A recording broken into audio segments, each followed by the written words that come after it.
Hey, hey everybody. My name is Mary Kantrow. I'm an assistant professor here at Franciscan Missionaries of Our Lady University. I'm here today to talk to you guys a little bit about our admission process and give you some tips to application as you kind of start to get on this journey into the application process of PT school specifically here at our university. So just a quick start with our mission statement of our program. So our mission is to educate and form entry-level doctor of physical therapy practitioners in a faith-based academic community. Our students are educated to become skilled, ethical servant leaders who are valued contributors to the health profession and to the community. So it's really just a wonderful community to be a part of here at FranU. And we look forward to possibly having some of you guys as part of our community in the future.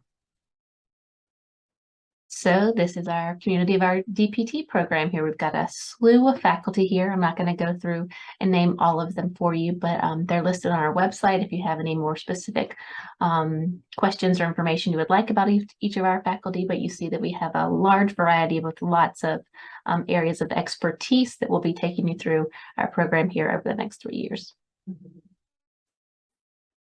So what you're really here for is the application process. What do I need to do? What do I need? What classes do I need to take? Who do I call if I have questions? And I'm going to answer all that for you here today. So first of all, we're going to go into the admission requirements. Okay, so a lot of these are generally the same throughout most PT programs, but these are the ones that are specific to our program. So we'll go through each of these today. So we'll talk about the minimum criteria, tips that we have specific to PTCAS, because it can kind of get confusing a little bit wandering through that application. The CASPER requirement, which we require as kind of part of our interview process, our general interview process, other cool things that we do here, and a little bit of information about our open house where you can come see our program and see our university and our campus and get to know us on a little more personal level. So minimum requirements for our program are you obviously have to have a baccalaureate degree from an accredited institution prior to the day you start here. So a lot of kids may still have some classes that they're taking the summer before they start, and that's okay. It just has to be completed before you start here. You need to have at least a GPA cumulatively of a 3.0 and a 3.0 in your prerequisite courses as well. While we don't have a minimum requirement for the math and science GPA, we do take it into consideration, seeing as though our DPT program is pretty heavy in the math and science curriculum. You have to have a grade of C or better in all of those prerequisite courses, and we'll go into detail of what those courses are here in a minute. You need to take the GRE and have at least a 290 or better combined scores in the quantitative and verbal sections. We do also require the written section, but we don't have a minimum requirement for that. We require 60 hours of observation under the supervision of a licensed physical therapist. And while it's not required to have 2 different settings, we do recommend seeing a variety of settings to help you understand the true breadth of what physical therapy really is. We understand that that's been difficult in the last few years with COVID and limitations in getting into facilities. But again, we just recommend it for your benefit in the long run. Like I talked about earlier, the CASPER online interview, we'll get a little bit more into detail about that in a minute. That also is a new requirement that we added this past year to kind of give us a little bit more information other than just our typical interview process. We require 2 letters of recommendation, and they have to be from licensed physical therapists, at least those 2. You can have more than that are from other folks, such as professors or faculty members, but we do need to have 2 from licensed physical therapists, and those need to be licensed physical therapists under which you observed. Any licensed physical therapists who sign off on your hours, your required hours, those 60 hours, must complete an evaluation form. So say you have, you work in a clinic and you work with multiple therapists, so several of them throughout the day you observe or work with, and you're a technician for them, however it is you get your hours. Whoever is the person that signs off on the hours, even if it's the director of the facility, that's the person that needs to fill out at least one of those evaluations. The other therapists can also fill out evaluations, but that supervising therapist who fills out and signs off on your hours must complete an evaluation form. We've had some confusion with that over the last few years, so I really wanted to try and make that a little bit more clear for you guys. Here are prerequisites, and they're general prerequisites you'll see across the board for PT programs, but what I will do is talk about some of the things we've had some issues with folks getting confused with over the last few years. So we'll go through them one by one. So biology and lab, that's obviously biology 1 and 2. So it's a total of 8 credit hours. An upper level biology or chemistry, the big thing here is that it can't be kinesiology coursework. The other thing that we've also seen here is folks may try and kind of double dip per se. So like their anatomy course may be an upper level biology and they plug it in under anatomy and under this upper level biology course, and you can't have one course satisfy 2 prerequisites. You need to have general chemistry and lab for 8 credit hours, human anatomy and physiology for 3 credit hours each, although we do know that some universities have human anatomy and physiology as one course. So in that case, you would just need to have human anatomy and physiology 1 and 2. You need to have general physics 1 and 2 in their labs, as well as 2 math classes that are college algebra or higher.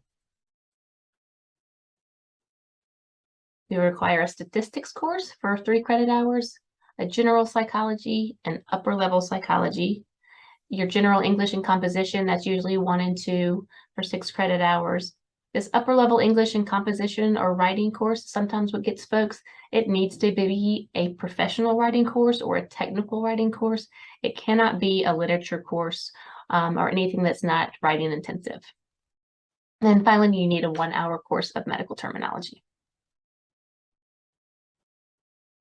Another requirement, which is part of PTCAS, is our personal statement. I'm not going to read all these questions to you, but they're just some things to kind of give you some ideas of some of the types of answers and questions that we're looking for to kind of get a picture of who you are, what your experience with physical therapy is, and really how you might be valuable to our profession and to our university. So I think we'll follow up. I think this PowerPoint will be listed on our website as well, so you might be able to access these specific questions again here in the future. But I'll stay on this page for just a minute so you can read through some of them if you'd like.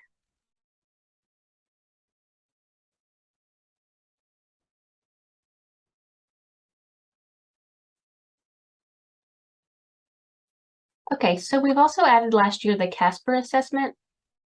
It is an online situational judgment test that is assessed and graded by folks outside of our university. So it kind of gives us an objective picture into kind of some of your decision making when it comes to difficult situations. So this is done through the Altus Suite website. So the information is listed here, and it's also listed on our website. You go to takealtus.com and you need to create an account and schedule yourself to take this assessment. There are specific dates that this is given throughout the semester and throughout the year. So you'll need to check with what dates these are offered and sign up for one of those specific dates. We do recommend that and require that it be taken before you complete your application. So we go ahead and have that information. If you do not complete it before, we will give you the option to take it as long as it's taken before you start here. Okay, a few more tips. I kind of covered it as we went along, but I'll kind of give you a go over those again just to kind of reinforce some of the issues we've had with the application over the years. So like I talked about, make sure that your coursework qualifies for the prerequisites that we're requiring. So the upper level English must be that technical writing, or sometimes it'll be called professional writing. Make sure that your upper level bio and chemistry is not a kinesiology course.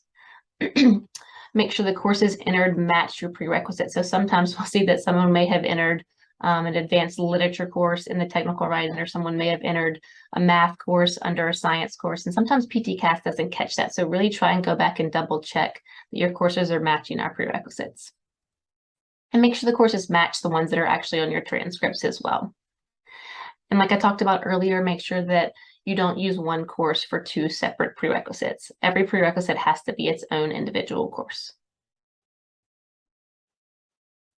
Okay, some things to kind of help you out with, which we thought folks may kind of figure out on their own, but we've seen sometimes where folks haven't. So use your best grades. So if you've taken multiple upper level biologies and you get an A in genetics and a B in advanced bio, put the A in your prerequisite requirement. That's going to boost your prerequisite GPA and give you a better chance to kind of be competitive in our application process.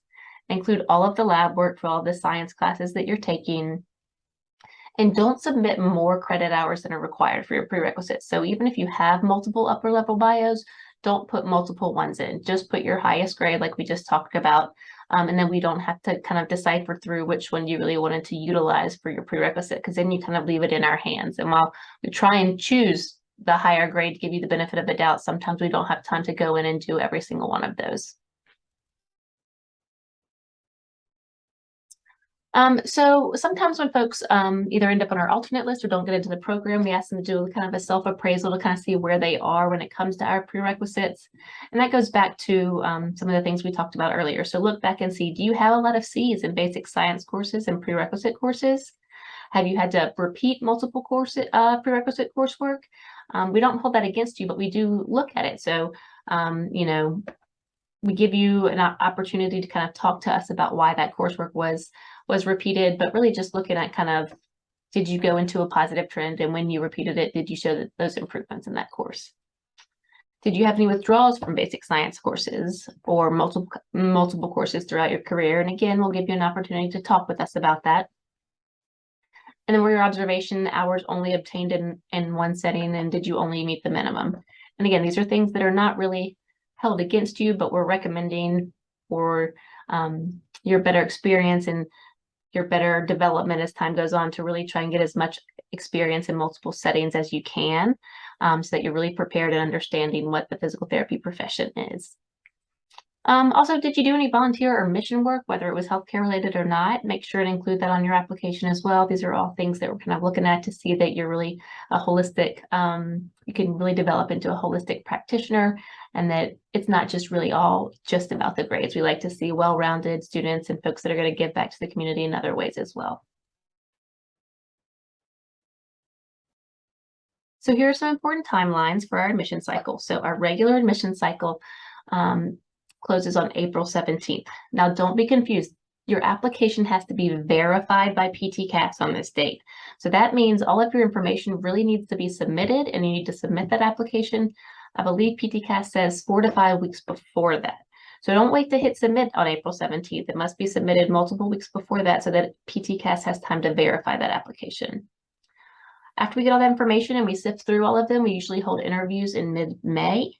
And we try to notify the students of their acceptance, decline, or if they're on their alternate list by the end of May.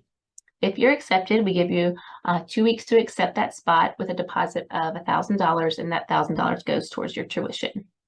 And then first day of class comes August 2020. Well, I guess that'll be 2023 next year. And get excited and get ready to hit the ground running as soon as you get here. Some of you may have heard that there's an early decision process here, and that actually is the case. So I wanted to touch on those dates as well.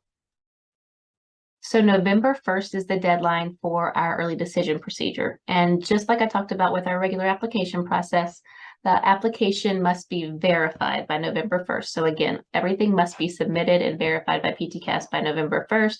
So you really should be hitting that submit button 4 to 5 weeks before that.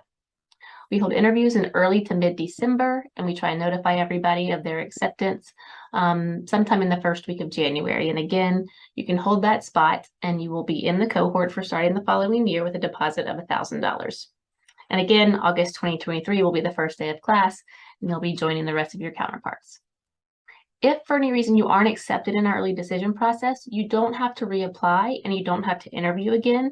If you would like, we'll automatically put you back into our general population for our April deadline, and you may be notified after that those interviews happen that you actually are accepted into the program within our normal application timeline. So just a little plug for us. Why FranU? Why are we different from other universities? What is it going to offer you that may be different from some of the other schools you're applying to? First things first, I know most of you know that we're a pretty new program, and just in case you did not know, we were officially granted accreditation from CAPTE in May of 2021, and we have now officially graduated 2 cohorts of Doctor of Physical Therapist. So why FranU, and what about our program? So our curriculum is 8 semesters. We offer 100 credit hours and about 36 weeks of field work or clinicals. So actually working in clinics with other therapists throughout the community and throughout the state. We have 8, although I think that number has increased in the last couple of years, 8 core faculty members. We actually have multiple associated faculty members as well. So these may be clinicians, they're full-time clinicians out in the community, but they come in and they assist with specific coursework that may be an area of expertise of theirs. So we have a therapist that comes in and teaches our administration because she does a lot of work with our state association on funding and insurance information. So we have folks that really come in and we try and share all of the expertise we have in our state with our students here as well. We have phenomenal facilities here. So when the program started a few years ago, we had a brand new gym that was put together for us. So a wonderful clinical gym and teaching facilities.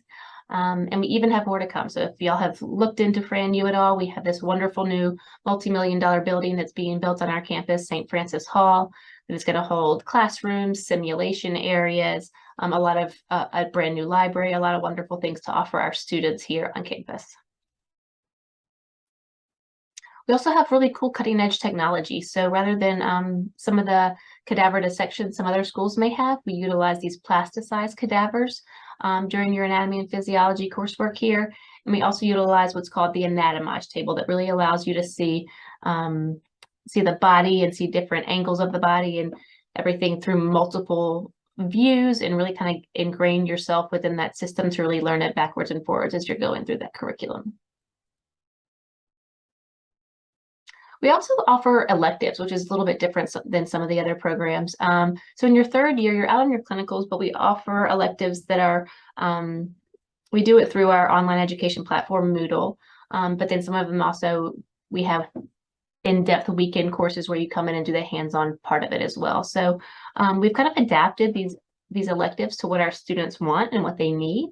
So over the years, we've added some or they've changed from year to year, but some of the ones that have been offered are sports, orthopedics, neurology, pediatrics, chronic pain, and women's health. We also have, which I didn't add to this list, is an advanced interventions elective, where students actually came in and were certified in dry needling before they even graduated from school. So a lot of cool and exciting things that are happening here and a lot of great opportunities for our students. We also offer a dual degree between the DPT program and our Masters of Health Administration. So if you're interested in going into more of an administrative role, it's really a wonderful program. A lot of our courses overlap, and there's a few extra courses within that program that you take once you graduate to get that degree.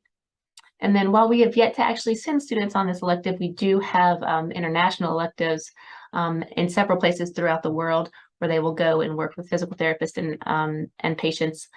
I believe it's in Peru is one of them, and I can't remember the other off the top of my head. But unfortunately, those so far have been unable to be. The students have not been able to go on these electives due to COVID over the last couple of years. But we're hoping this year is finally the year that we get them there and experience these wonderful things. Those are just some pictures of the areas where they would collaborate. So they would go within these facilities and with these schools across the country and really kind of work on their collaboration with other students, other faculty, and patients throughout the world. One of my favorite parts of our program is our service learning. We offer a seminar course throughout your curriculum here every semester, and part of that course is giving back to the community. And while there is a lot of hard work that goes into your coursework here and studying and the books, this has been a wonderful opportunity for these students to see outside of that and give back to the community in various ways. You see here in these pictures, our students have worked with pediatrics. They've been at a Gateway Therapeutic horse riding facility. They have worked at the Cajun Classic, which is an international wheelchair tournament for folks in wheelchairs. They've done a lot of wonderful things. Last year after Hurricane Ida, a lot of them gave back through going back to their communities and their classmates' communities and helping clean up after the hurricane. So really seeing that being a great physical therapist is so much more than just being in the clinic, but remembering to give back to your community and participating in that realm. Another thing we do is we collaborate with other professionals here at FranU and throughout the community. So a big piece of our university is to educate and form Franciscan servant leaders of all faith and have them be prepared as highly skilled professionals and integrated thinkers and faith-filled citizens. And that involves working in our simulation environment It involves working with big groups, doing collaborations and doing case-based learning. And like I talked about, we also do have several opportunities of interprofessional experiences with some of the other healthcare disciplines that are actually on our campus, such as the physical therapy assistants, the physician's assistants, and the masters of dietetics. So we really try to give you a supportive and caring journey. We want to focus on innovative programs and really keep it personal for you guys. We really do know you as by your names, and you're not numbers. You become family members here to us. And as many of the current students will tell you, you really meet some lifelong friends during this journey. It's really a wonderful experience for the students, for us as faculty, and we're excited to get to see you. So if you want to know a little bit more and you want to see us in person, we've got a couple of opportunities for that. The FranU open house is occurring in November, and that is university-wide, so it's not just the PT program. You can learn about all the other programs that we offer, whether it's PTA, radiologic technology, physician's assistant. It's a really great and fun morning usually. We are out here in the morning. We've had good weather the last couple of years, so hopefully that'll hold true this year as well. But if you're really just interested in the DPT program, we have a DPT-specific open house that's happening on October 20th. It occurs in the evening, and we'll be putting out more information about the specifics of time and how to register for that here in the next few weeks. You can see that on our Instagram or our Facebook and also on our website. If you have any specific questions about your admissions or just admissions in general, you can email us at dpt@franu.edu, or you can email the FranU admission department at admissions@franu.edu. And here's the contact information just for all of our faculty members as well. If you have any specific questions for any of them, you can reach them at these emails. And if you have any questions, you can email any of those emails or give us a call. We'd be happy to answer them. We look forward to seeing you hopefully at some of our open house and on campus events here in the future. And thank you for your time.